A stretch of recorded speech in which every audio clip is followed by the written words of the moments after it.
Oi, chuchus! Tudo bem com vocês? Dando continuidade à nossa aula sobre realismo do programa Fique em Casa Aprendendo comigo, Cacau Sotero. Você já me conhece, né? Eu, por aqui, nesse programa, que eu já falei o nome, não vou repetir para não ficar uma coisa redundante, nós começamos a falar de realismo, que surgiu onde? Na França. E eu trouxe para vocês na aula passada duas produções.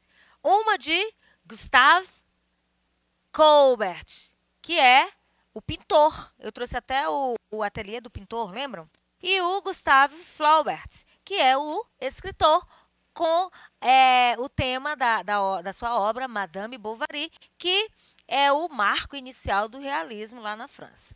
Agora, nós vamos ao que nos interessa. Nós vamos chegar aqui para a nossa praia. Não a nossa praia Brasil, mas a nossa praia colonizadora, que é Portugal. Hoje, o realismo em Portugal, o início, o contexto, as características e alguns autores e obras, né? Alguns dois, os mais importantes, todos são importantes, mas aqueles que mais se destacam, tá certo? Então, nós já sabemos onde começa o realismo, começa na França. E se fala em França, vamos lembrar de fatos históricos, né? Na época do romantismo, nós tivemos a Revolução Francesa. E agora, nós temos um outro contexto, uma outra revolução que vai mudar o cenário mundial, tá bom? Tá aí, realismo. Em Portugal, ele vai se desenvolver nos últimos anos da década de 60 do século XIX e tem como marco a questão Coimbra, tá bom? Coimbra, lembra de Coimbra, Universidade Portuguesa, e aí a gente vai ver aí como é que começou o realismo em Portugal, certo? Início. Realismo é um movimento intelectual. É um período de agitação política, social e cultural, lógico. Tem a questão Coimbra, tem a conferência, né, ou conferências democráticas do Casino Lisbonense, tá? Essa de Queiroz, que estava alheio à questão Coimbra, mas havia aderido ao novo pensamento realista. Então, assim, movimento intelectual. Eu falei questão Coimbra, né? Então, esse tema, realismo, ele começou a ser discutido lá na Universidade de Coimbra. Por isso que é questão Coimbra, certo? Então, por que é um movimento intelectual? Porque começou a ser discutido dentro da universidade. Por quem? Por intelectuais. Entre eles estava o Essa de Queiroz, tá certo? Aí a gente tem um período de agitação política, social e cultural. Por quê?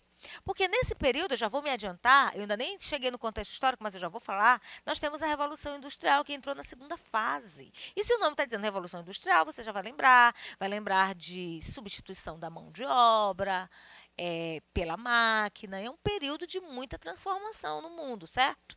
E tem também as teorias científicas que vão influenciar nesse momento, certo? Então, a gente tem aí um período de muita agitação política, gente, porque tudo vai refletir na política, tá? Tudo reflete na política, tudo reflete no governo, no sistema de governo também, tá certo? Questão Coimbra, como eu já falei, os intelectuais lá em Coimbra começaram a discutir se permanecia no realismo, se saía se permanecia no romantismo, se mudava para o realismo. O realismo lá na França traz essa proposta de mostrar o cotidiano, nada de objetivismo. Então, eles começaram a discutir esse assunto, certo? E a partir daí, nós vamos começar a falar disso, tá bom? Então, contexto histórico. O que nós temos? A Europa está na segunda fase da Revolução Industrial. Século XX, período bastante movimentado, né? Muita movimentação cultural, social e política. A época também foi marcada pelo pensamento científico, tecnológico e filosófico, que se traduzem nas escritas e nas esculturas. Então, olha só, eu tenho a intelectualidade de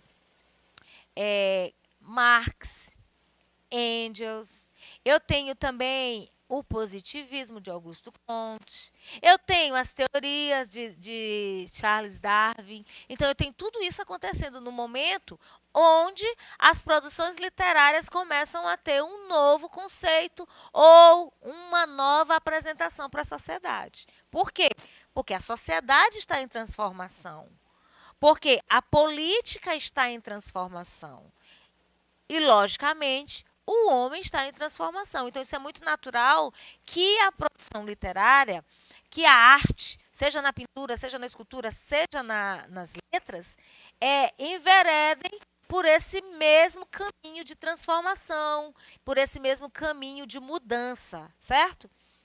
E se eu estou dentro de um movimento literário onde o subjetivismo, o idealismo, as emoções são mais latentes, são mais evidentes, eu preciso acordar para esse mundo aí dos sonhos e vir para uma realidade onde a sociedade está passando por dificuldade, por uma crise financeira, onde a mão de obra está sendo substituída, onde a máquina está ocupando o lugar do homem, e tudo isso é um momento de grandes mudanças, de grandes reflexões na cabeça desse homem, nessa época, tá bom? Com as mudanças trazidas pela Revolução Industrial, o pensamento científico também estava transformando a Europa. Então, ciência da sociedade. O positivismo é a linha de pensamento dominante no trabalho de Augusto Comte, que acreditava que os problemas sociais e as sociedades em geral deveriam ser estudadas como o mesmo rigor científico das demais ciências naturais. Olha o que ele diz aqui. Ele achava que todo problema social, como falta de moradia é um problema social? Sim.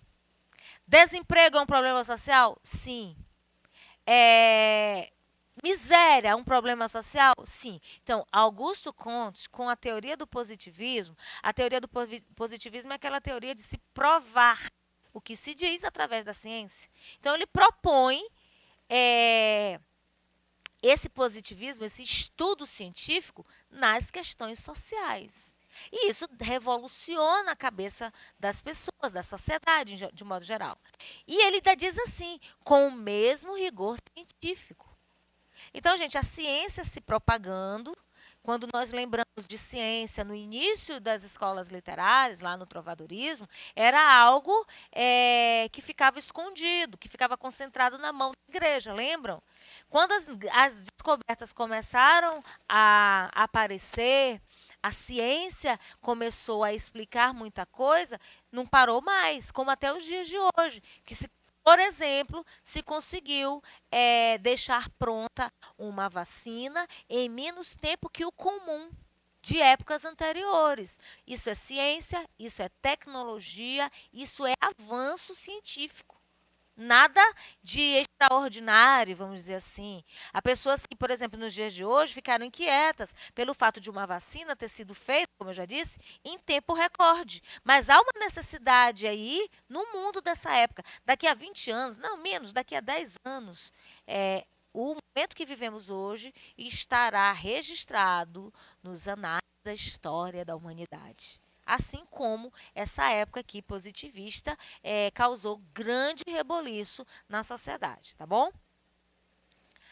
O romantismo, então, vai deixar de representar os anseios da sociedade do século XIX, ao qual amadurecia trazendo os novos hábitos de vida. Olha só, solicitações materiais ou ideológicas da Revolução Industrial nos países desenvolvidos, menos Portugal, que até então era arcaico, era feudal. E os burgueses progressistas? Eles importaram da França as teorias positivistas do século XIX. Lembram dos burgueses, aquela classe que ascendeu justamente na época do romantismo? Eles compraram a ideia de Augusto Comte. Eles trouxeram esse positivismo de lá para Portugal. Que, notem, nesse momento aí de transformação da Revolução Industrial, lá fora de Portugal, Portugal ainda estava mais arcaico, está atrás, tá, desses países ditos desenvolvidos, tá certo? Olha só aí mais uma contribuição da pintura. O Pagamento dos Cefeiros, de Léon Lermite, 1882. A literatura nutrida dessas novas concepções abandonou o romantismo e renova os conceitos sobre poesia, romance, crítica e filosofia. Aqui a gente tem essa mistura, gente. Olha só. É como os ceifeiros trabalharam pesado e estavam aqui aguardando o pagamento. Esse tipo de assunto é assunto social, é problema social, trazido aqui para a literatura, para a reflexão, para a análise. Os princípios defendidos pela nova geração consolidaram-se na série de conferências do Cassino Lisbonense. Palestras em que os jovens expunham ideias novas a respeito de literatura e da vida política e cultural do país. Então, gente, essas conferências de intelectuais começaram a trazer para a discussão ideias novas a respeito de literatura. Que ideias novas eram essas? Ideias mais realistas da sociedade. Ideias que iam se contrapor àquele romantismo exacerbado de outrora, tá bom? Aí nós temos o início do realismo, efetivamente, em Portugal, em 1875, quando Eça de Queiroz lançou O Crime do Padre Amaro, primeira obra com características realistas, tá certo?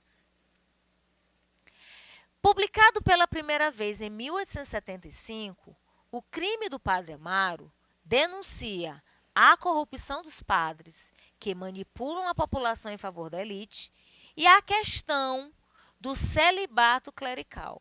É com esse livro que Eça de Queiroz inaugura na prosa a estética do realismo e naturalismo em Portugal. Observe bem que o enredo dessa obra, né, desse livro, diz o seguinte, ó, denuncia a corrupção dos padres que manipulam a população em favor da elite. Até uma coisa assim meio que, vamos dizer assim, um escândalo. Né? A igreja sempre foi muito respeitada. E agora a gente tem aqui um tema polêmico, um escândalo dentro da comunidade eclesiástica. Né? Então, aqui o Eça de Queiroz traz na obra uma bomba, vamos dizer assim. Então, é uma forma de fazer a sociedade parar, estudar, analisar, ler com atenção esse tipo de literatura que vai se aproximar da sociedade da época. Por que será que os padres faziam isso? Será que o Eça de Queiroz inventou essa história? Não. O realismo era muito parecido com os acontecimentos da sociedade, certo? Naquela época, que época? Segunda metade do século XIX. O Ocidente vivia um período de grandes transformações. Tudo isso nós já falamos. Com a segunda Revolução Industrial. No caso, é a segunda fase da Revolução Industrial, tá? Olha só, o cientificismo passou a predominar com novas correntes filosóficas e teorias, entre as quais o positivismo, que nós já falamos, o determinismo de Taine, o evolucionismo de Darwin, o socialismo científico de Marx e Engels, e nessa perspectiva racionalista e materialista, vai fazer com que os intelectuais estudassem o impacto social da industrialização e o liberalismo. Gente, bem aqui a gente já começa a trabalhar esse massacre da classe trabalhadora pelo sistema liberal e também o impacto social da industrialização, que vai trazer desemprego. Então, são as características diretamente ligadas a esses dois momentos da história no mundo. E aí, pensadores como Marx e Engels trazem essas questões aqui, o socialismo, que é uma linha de pensamento, é uma filosofia onde as classes trabalhadoras que estão prejudicadas deveriam ser, vamos dizer assim, olhadas com um olhar mais, sob um ponto de vista mais equitativo, porque é a classe trabalhadora que sustenta a sociedade, é a classe trabalhadora que sustenta a elite. Aí eu tenho já o positivismo, que você já sabe o que é estudar essas questões sociais com o mesmo rigor de se estudar questões da medicina, questões da biologia, né? Um rigor maior da ciência também para as questões sociais. Aí eu tenho o determinismo de Taine e também o evolucionismo de Charles Darwin, que fala da evolução das espécies. Características do realismo. O positivismo, que é o primado da ciência, o evolucionismo, sobre as leis biológicas, e o determinismo, o instinto, raça e hereditariedade.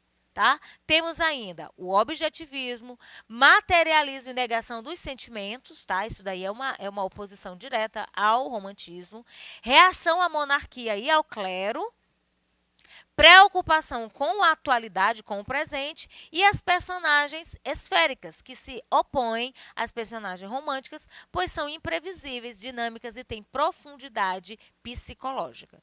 Então, gente, as obras realistas, elas vão mostrar as personagens sob um ponto de vista psicológico, como pensa a personagem tal, como é que ela se comporta, a análise desse comportamento dentro da sociedade, tudo isso vai vir expresso em obras realistas. ênfase nas ideias socialistas e da revolução, né? Aí é que a gente cita de novo Karl Marx e a Revolução Industrial, preocupação com a realidade imediata de Portugal, foco na vida cotidiana e destaque para as pessoas comuns, ataque aos falsos valores.